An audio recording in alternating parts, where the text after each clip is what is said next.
ये आप जो एक डाउट है। जी सुनील सर, आप ये कह रहे हैं कि ये बैलेंस बना, शक्ति का संतुलन बनाना पड़ेगा। बिल्कुल। और एक बात सुनील जी करेक्ट। ने बहुत इंपॉर्टेंट कह दी कि अगर आपने 90 प्रॉमिस किया तो ला के दिखाओ, वरना अभी आपने 4 जून को देखा है, ला के नहीं दिखाया आपने। तो ये एक बहुत ट्रिकी सिचुएशन बन रही है। अच्छा, मैं इसको सिंपल करता हूँ थोड़ा। बजट में कुछ ना करें तो मार्केट खुश होगा, या बजट में जैसे सुनील सर का कुछ गुगली हो सकती है, ऐसा मेरे को भी लगता है। कि अभी देखो महाराष्ट्र की हम लोग बात करें, थोड़ा डाइवर्स हो रहा है, लेकिन बहुत सारे यहाँ पे फ्रीबीज चालू हो गए हैं। लाडली बहना, लाडली भैया, पता नहीं क्या क्या स्कीम्स आ गई। अब चुनाव जीतने का फार्मूला बन गया ये, तो सेंट्रल लेवल पे भी शायद ये दिक्कत हो सकती है। तो कुछ ना करें तो बाजार खुश होगा, या कोई गुगली मारे इसका डर है, टैक्स फ्रंट पे कुछ कर दें इसका, क्या आपको लगता है कुछ है इसमें खेल? मैक्रो सिचुएशन इस समय इंडिया की बहुत अच्छी है। तो जीएसटी कलेक्शन आप देख लीजिए, और टैक्स कलेक्शंस के अलावा आरबीआई का डिविडेंड, तो कोई फिजिकल प्रेशर सरकार के ऊपर नहीं है। तो अब सवाल ये होता है कि सरकार जो पैसा है वो किस पे खर्च करे, यही हम डिस्कस कर रहे हैं। कि एक तो या तो आप डायरेक्ट इंफ्रास्ट्रक्चर ग्रोथ पे स्पेंड करें जो जीडीपी को ड्राइव करेगा, कि रोड बनाए, पोर्ट बनाए, एयरपोर्ट बनाए, शिप्स बनाए, जैसा मोदी जी ने कहा कि हम सारे शिप्स थोड़े साल में सिर्फ इंडिया में बनाएंगे, पैसा लगेगा इसके लिए। तो या तो कितना पैसा आप इस पे स्पेंड करें, कितना पैसा वेलफेयर पे स्पेंड करें। और मैं ये नहीं कहता कि सिर्फ चुनाव जीतने के लिए, मतलब जनरली आप चाहते हैं कि एक जो बिल्कुल पिछड़ा हुआ तबका है जिसके पास कोई उम्मीद नहीं है, कुछ नहीं है, उसको एक अपॉर्चुनिटी दें कि वो सेल्फ सफिशिएंट बन सके। तो जो ग्रामीण एरिया है, जो हमारे किसान हैं, जिनको सरकार अभी तक सिर्फ एमएसपी के थ्रू फायदा देती थी, अब ये सोचना पड़ेगा कि आप कैसे उनकी हेल्प करें कि आप यील्ड बढ़ाएं उसी ज़मीन पे। आप कैसे उनकी हेल्प करें कि आप यील्ड बनाएं, उसके लिए क्या चाहिए? आपको जीएसटी कम कर सकते हैं फर्टिलाइज़र पे, इनपुट क्रेडिट पे। जो आपको क्रेडिट चाहिए फार्मर को 2 साल में 2 बार, वो ठीक टाइम पे मिले, ठीक रेट पे मिले। तो मुझे लगता है इन सब पे फोकस रहेगा। मुझे लगता नहीं कि इस बजट में वो स्टेट लेवल पे करें जो करें, पर इस बजट में, सेंट्रल बजट में, वो फ्रीबीज की तरफ ज़्यादा जाएंगे, क्योंकि उसका कोई मतलब नहीं है। मतलब अगर आपको स्टेट इलेक्शन लड़ने हैं तो आप स्टेट में फ्रीबी बांटिए ना, आप क्यों सेंट्रल बजट में पूरे देश को बांटना चाहते हैं? तो जो पॉपुलिज्म भी होगा अगर किसी तरह से, अगर कोई पॉपुलर, तो वो इस तरह से होगा कि एक पैसा उस तबके को जाए जो उसको वापस मनी वेलोसिटी क्रिएट कर सके। और मैं कहता हूँ कि वो भी अच्छा है ना, जा रहा है तो कंजम्पशन ही बढ़ेगी। वो कौन सा अपनी जेब में रखे बैठने वाला है? तो अगर आप किसी को दे रहे हैं पैसा तो वो भी खर्च ही करने वाला है ना। तो एक तरह से वो भी कंजम्पशन, हाँ, बहुत ओवर ना जाए, एक बैलेंस रखना पड़ेगा। जो सुनील जी ने कहा कि पैसा स्पेंड कर रहे हैं इकोनॉमिक ग्रोथ पे, इंफ्रास्ट्रक्चर डेवलपमेंट पे एक तरफ, और दूसरी तरफ एक सपोर्ट दे रहे हैं, वो काम है सरकार का। उसको आप भूल नहीं सकते कि सरकार का काम है कि सबको, चाहे वो वोट दे ना दे उनके लिए, पर आपको उनके लिए जो है managing people is economics, very important. और पॉलिटिक्स और इकोनॉमिक्स का कॉन्फ्लुएंस है वो। जितनी बड़ी जनसंख्या को अगर आप मैनेज करें, यही इकोनॉमिक्स। क्या ये एक चिंता है क्या मार्केट की? मैं कहूँगा कि जिस तरह के इलेक्शन के परिणाम आए हैं वो तो हमें पता ही है। और उसके बाद भी हमने देखा है कि कर्नाटका, तेलंगाना, महाराष्ट्र, अब आंध्र प्रदेश में भी काफ़ी पॉपुलिस्ट बायस अनाउंसमेंट्स आई हैं। यस। तो ऐसा डेफिनेटली लग रहा है कि जो रिकवरी हमारी पोस्ट पैंडेमिक हुई है वो हम काफ़ी टाइम से डिस्कस कर रहे हैं कि एक के शेप की रिकवरी है, जहाँ पे जो प्रीमियम, जो हायर इनकम लेवल्स के जो हैं हाउस होल्ड्स, जो प्रीमियम कंजम्पशन के आइटम है, वहाँ पे ज़्यादा तेज़ी दिख रही है। जो बॉटम लेवल की जो रिकवरी थी वो अभी भी वीक थी, not only in terms of individuals, but अगर एमएसएमई भी देखे तो उनकी भी जो रिकवरी है वो ऑर्गेनाइज बड़ी कंपनी से कम रही है। तो डेफिनेटली ये स्ट्रेस रिजल्ट्स में रिफ्लेक्ट हुआ है इलेक्शन के रिजल्ट्स में। राइट। और उसकी वजह से एक ये प्रोबेबिलिटी बनती है कि बजट में भी ऐसी अनाउंसमेंट होए कि जो लोअर इनकम कैटेगरीज है, नॉट नेसेसरी के एमएसपी बढ़ाएं, but other schemes are also there, जैसे कि लो कॉस्ट हाउसिंग है, अफोर्डेबल हाउसिंग, जो एग्जिस्टिंग नल से जल है, जो एग्जिस्टिंग स्कीम्स थी, and plus may be some employment guarantee में, मनरेगा वगैरह में एक्स्ट्रा लेआउट, वो जो डायरेक्ट लोवेस्ट इनकम लेवल की पॉपुलेशन को डायरेक्ट पैसा पहुंचाने की जो प्रोबेबिलिटी है वो बढ़ जाती है।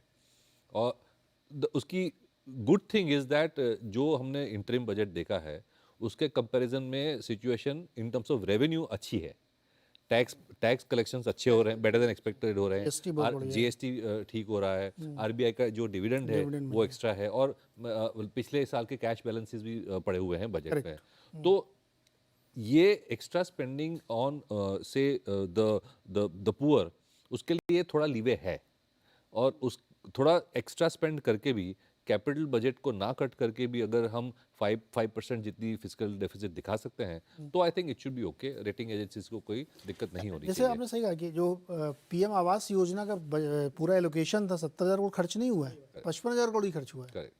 तो अभी पिछले बार का भी सरप्लस है।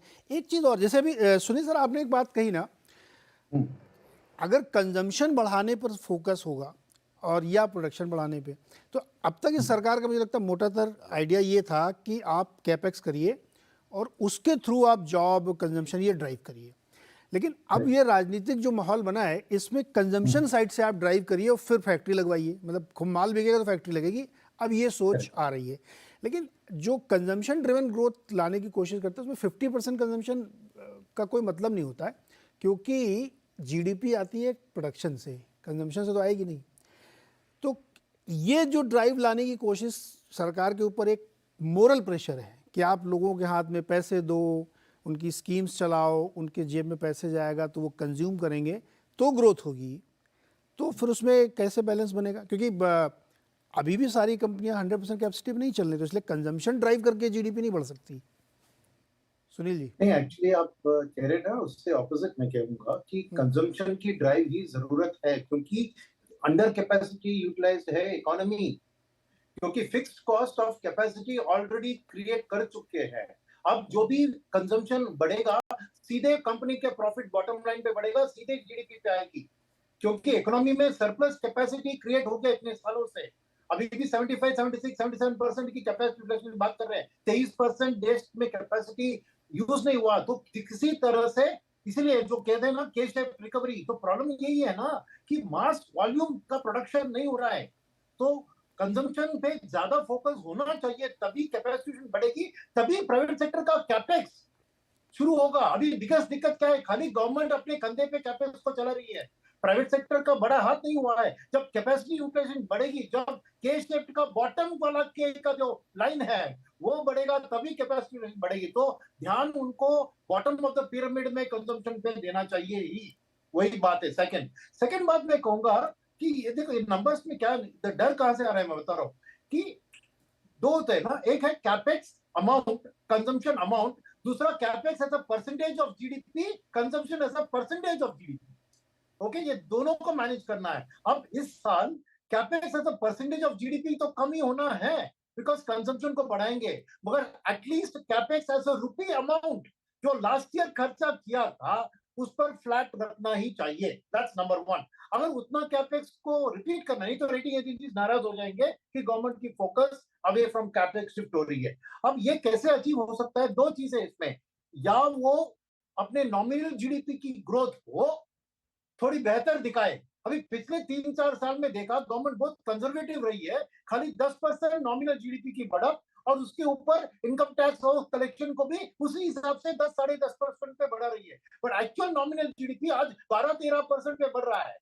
तो गवर्नमेंट के हाथ में थोड़ा एक लिवरेज है कि मैं प्रोजेक्टेड नॉमिनल जीडीपी अगले साल के लिए, जो पिछले 3-4 साल में 10% यूज कर रहा था, मैं 11% यूज करूं, और जो 1% ऑफ जीडीपी का जो एक कुशन मिलता है उसको मैं कंजम्पशन में डाइवर्ट करूं, राइट। अब प्रॉब्लम यह है कि वो नंबर अगर काफी नहीं होगा तो गवर्नमेंट को अपना इनकम बढ़ाना होगा। तो देन क्या होता है, ये जो केस शिफ्ट की बात कर रहे हैं वो अपने टैक्सेशन में भी आ सकता है, यानी वो मिनिमम टैक्स लेवल को इंक्रीज करेंगे ताकि लोअर मिडिल क्लास के लोग खुश हो जाए, मगर हायर टैक्स ब्रैकेट में अगर टैक्स ज्यादा डाल दिया ताकि वो टैक्स रेवेन्यू भी बढ़ सके, तो वो मार्केट को पसंद नहीं होगी, क्योंकि ज्यादातर कैपिटल मार्केट के प्रोफेशनल्स हायर टैक्स ब्रैकेट में ही होते हैं।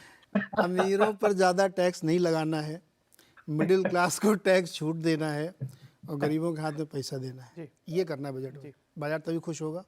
अब इसमें एक और ट्रिकी क्वेश्चन है। सो क्वेश्चन ये हो जाता है ना हाँ, कि कैसे करेंगे। उसमें दो अप्रोचेज हैं, जैसे सुनील जी ने कहा। एक तो आप फ्रंट फुट पे खेलें। हाँ, फ्रंट फुट पे खेलना मींस आप अज्यूम करें कि नॉमिनल जीडीपी जो है वो 10% नहीं लेकिन 12-13% तक ग्रो हो रही है, हम्म, तो वो अगर अज्यूम करेंगे तो आपकी पाई बढ़ जाएगी, तो आपको फिर ऑप्टिकली भी फिस्कल डेफिसिट ज़्यादा दिखाने की ज़रूरत नहीं है, in spite of spending a bit more.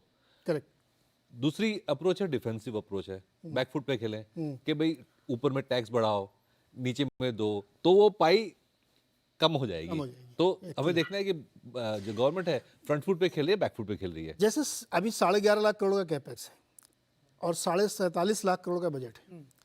अगर इस 11.5 लाख करोड़ को घटा के 8 लाख करोड़ कर दिया जाए, है ना, 3.5 लाख करोड़ रुपए आप साइड में रखिए, मत करिए ना एक साल में इतना। उस 3.5 लाख करोड़ से आप सोशल स्कीम्स में जहां प्रोडक्टिविटी बढ़ सकती है, जैसे आयुष्मान योजना पे आप खर्च कर दीजिए। आयुष्मान योजना अभी बहुत ही मतलब मैं ये बहुत अच्छी स्कीम मानता हूँ, लेकिन उसमें बहुत प्रॉब्लम्स हैं कि उसको जैसे पैकेज किया गया वो वर्कफुल नहीं है। उसमें आप खर्च करिए, उससे प्रोडक्टिविटी बढ़ेगी, क्योंकि आदमी को ये चिंता खत्म हो जाती है ना। वैसे रूरल इलाकों में आप बहुत सारे